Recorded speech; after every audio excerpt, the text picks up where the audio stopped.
Good evening and welcome to the finale of the One Book, One Community on the Same Page program. I am Melissa Barnard, Director of the Grace A. Dow Memorial Library. The library board and staff invited members of the community to all read the same book, The Beggar King and the Secret of Happiness by Joel Ben Izzy. And I think you did. How many in the audience read the book? I want to thank you to the hundreds of you who have read the book and shared your thoughts and feelings with others, because that's what this was all about. I would like to recognize the generosity and support of our sponsors, the Friends of the Library, Midland Daily News, Mayshoe Printing, and the Michigan Humanities Council, an affiliate of the National Endowment for the Humanities. Could we have a hand for them?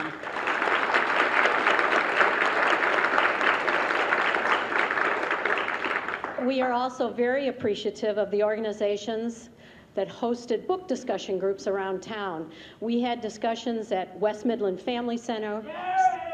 All right. Barstow Ship's wing of the Midland Community Center, the Alden B. Dow Home and Studio, Molly's Bistro, Midland Barnes and Noble, Whiting Forest, and Midland Public Schools.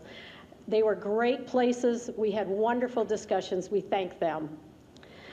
People made this program work.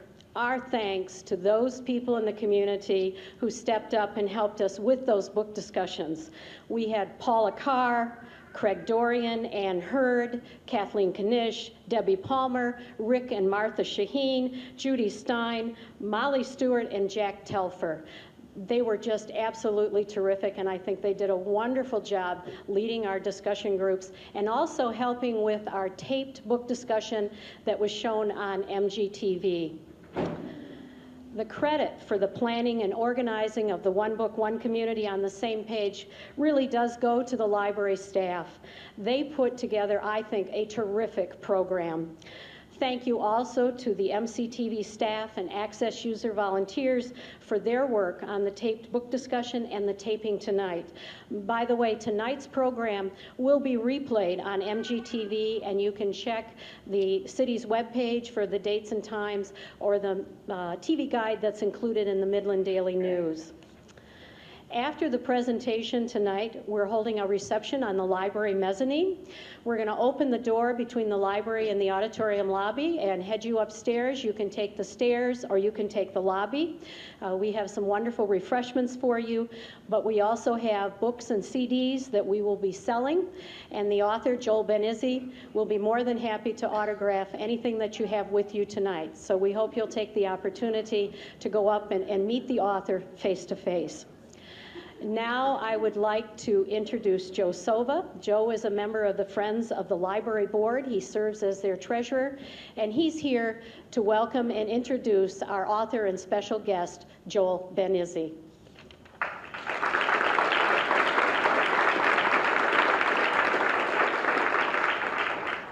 Thank you, Melissa.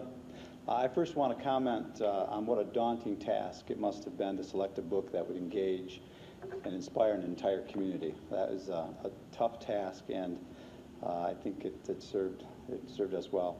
The author, Joel Ben Izzy, as you all know by now, has been telling stories his whole life and began his professional career in 1983 after graduating from Stanford with a degree in English creative writing and storytelling. I don't believe when I went to school I ever saw that degree offered.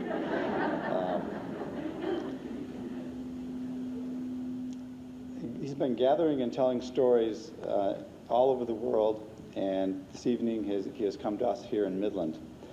When I first learned that the city was going to organize a community read and that the book and author would be revealed at a later date, I couldn't for the life of me fathom what type of book would be appropriate for this type of undertaking. After prodding library administration staff and it failed, I began thinking and putting together some themes and going-ons in Midland this summer and I thought I had the answer. It's going to be about baseball. We have a new professional minor league team ready to hit the field in a beautiful new stadium. The Detroit Tigers were having a phenomenal year. And almost immediately, though, I realized that it would have to be a book that we could all share and learn from. And from the reviews, the book discussions, and the talk around the town, The Beggar and King and the Secret of Happiness has lived up to that billing. The stories within the stories revealed so much about human nature, and as old and as far away as some of the stories were, the author time and time again brought them back to current times, to me, in this Midwestern city.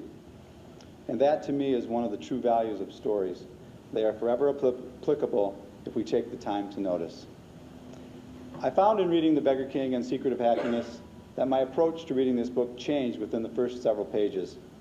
I was content with each leg of the journey instead of speeding through the pages to get to the finale and to put a cap on the build-up and suspense. Numerous times while reading the book, I couldn't help recognize some of the similarities of how I go through life racing here and there and not taking the time to listen to see the stories of others as they unfold. I also recognize more than ever that everyone has purpose and should be allowed to have their story told and acknowledged. And this isn't part of my script, but I was speaking with Joel backstage, and a couple of years ago, I went on a trip with my parents to Texas to bring back a motorhome that we had purchased. And on that trip, I had probably the first time in many, many years, I had a lot of hours to spend with my parents by myself. And while my mother was driving in the evening and I was sitting in the chair next to her, I decided to start to ask her about her story. And she had a lot of things to say about her childhood and the happiness that she had, and things that I had just never had the time, never took the time to ask her. So I was grateful that this book kind of brought back those memories. Those were precious moments for me those couple of years ago. And now I have the distinct pleasure, on behalf of the Friends of the Grace A. Dow Memorial Library Board, to introduce the man, the voice, and our inaugural community read author of The Beggar and the Secret of Happiness, Beggar King and the Secret of Happiness, Mr. Joel Van Izzy. Thank you.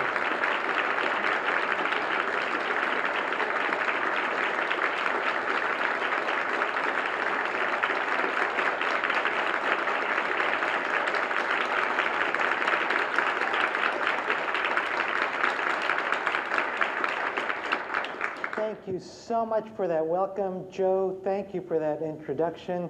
Can you hear okay? I can speak. I want to be able to be heard. I just have to just thank you on behalf of the city of Midland for the wonderful, warm introduction I've had to your town. And I literally mean it. I came like dressed in sweaters and jackets because it's supposed to be cold. And it was like beautiful weather. And your librarian, Melissa Barnard, gave me a tour of the town. And I'm just so delighted to be here and to have the chance to talk about my book and sort of tell you some of the stories that you may not know around the book. But I have to say that it surprises me still to come here and see people, because I wrote the book with the fervent hope, even the belief, that somebody that I did not know personally or who I was not related to would read it. And I don't know how it is for other authors, but I know for me it was a long, very difficult process, and so often I felt like I was